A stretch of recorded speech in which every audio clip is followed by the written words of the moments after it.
வணக்கம் friends, welcome to Nafisa cooking of yours. இன்றைக்கி வந்து தக்காளி தொக்கு ஈஸியாக சிம்பிளாக எப்படி செய்கிறதுன்னு பார்க்கலாம். அதுக்கு நான் வந்து 5 தக்காளி எடுத்திருக்கேன், ரஃப்பாக கட் பண்ணி வச்சுருக்கேன். அதுக்கப்புறமா சின்ன வெங்காயம் ஒரு கைப்பிடி அளவுக்கு எடுத்திருக்கேன். அதுக்கப்புறமா வந்து பூண்டு எடுத்திருக்கேன். நான் பூண்டு வந்து 2 இது வந்து எடுத்திருக்கேன். அதுக்கப்புறமா வந்து கத்திரிக்காய் வந்து ஒரு 6 கத்திரிக்காய் எடுத்திருக்கேன். அதுக்கப்புறமா எலுமிச்சப்பழம் சைஸ் அளவுக்கு ஒரு ஒரு புளி எடுத்திருக்கேன்.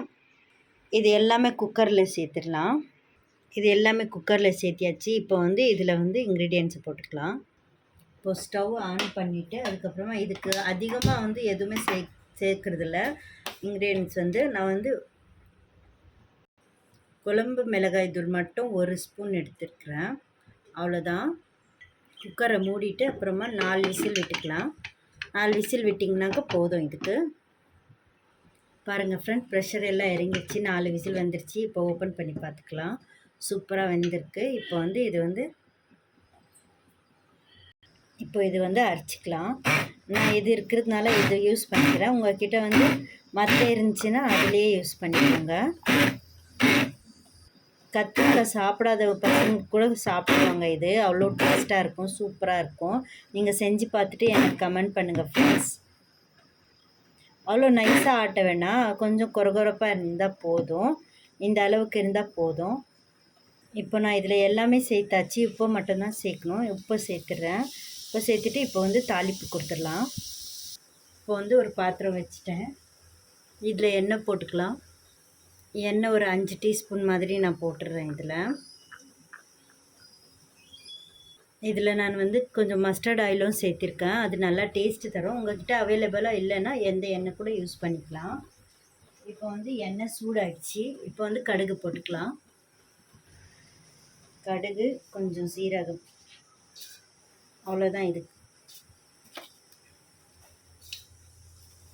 1.5 டீஸ்பூன் கடுகு போட்டிருக்கேன். 1.5 டீஸ்பூன் வந்து நான் வந்து ஜீராவை போட்டிருக்கேன். இப்போ வந்து ஒரு கைப்பிடி அளவுக்கு சின்ன வெங்காயம் போட்டிருக்கேன்.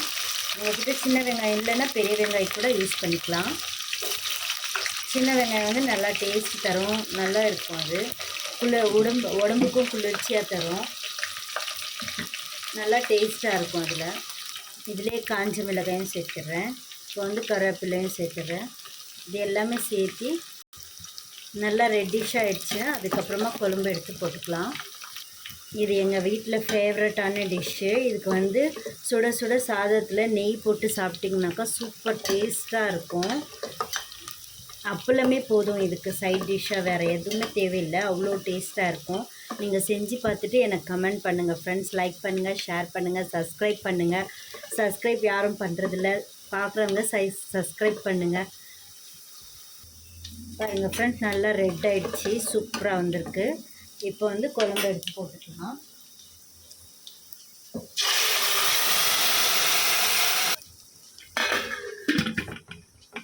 அவ்வளோதான் ஃப்ரெண்ட்ஸ், ரெடி ஆகிடுச்சு. ஒரு 10 நிமிஷம் ஓப்பன் பண்ணி பார்த்துக்கலாம் ஃப்ரெண்ட்ஸ். இப்போ வந்து நல்லா கொதிச்சு வந்துருச்சு. பாருங்கள், நான் எந்த தண்ணியும் சேர்க்கல, இதிலே இருந்தது தான். அதுக்கப்புறமா வந்து அவ்வளோதான் ஃப்ரெண்ட்ஸ், ஆயிடுச்சு. இப்போ வந்து கொத்தமல்லியை தூவி இறக்கிக்கலாம். லைக் பண்ணுங்கள், ஷேர் பண்ணுங்கள் ஃப்ரெண்ட்ஸ். கண்டிப்பாக. அல்லாஹ் ஹாஃபிஸ்.